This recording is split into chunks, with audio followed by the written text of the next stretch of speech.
I am Datta Sir. I am an IIT faculty for many years, and I am also an ex-professor of number one IIT Institute of India. I have seen that students are facing many difficulties in very small concepts. So I am making this series of videos so that students can see that and be benefited.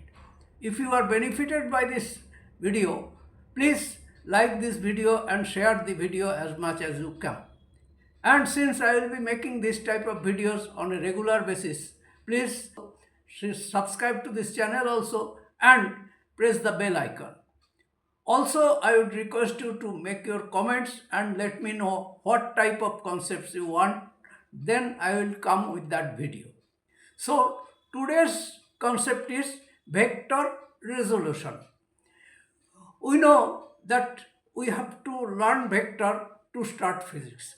This vectors resolution is a very important step for vector. See, vector resolution. We have already seen two vectors can be added by a parallelogram law. If they represent two adjacent sides of a parallelogram, then the diagonal represents their resultant. That means diagonal OC becomes the resultant of OA and OB. Similarly, OA and OB are components and OC is the resultant. So by vector addition, we add two components and we get a resultant. Vector resolution is just opposite process. Here we start with the vector and we find its two components. Now, a vector can be resolved in any angle. This is possible, but for the purpose of syllabus of our JEE Advanced, that is CBSE, we only confine to vector resolution in 90 degree.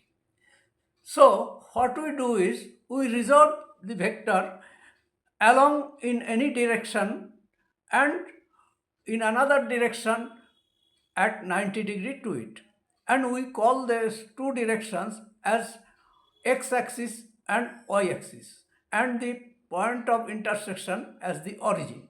So here OA is along x-axis and OB is along y-axis, and OA is making angle theta with the vector r represented by OC.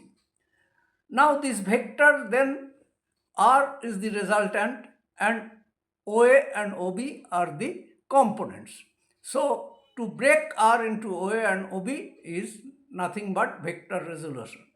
Now by simple geometry, we see that OA becomes R cos theta because it is a parallelogram and it is also a rectangle.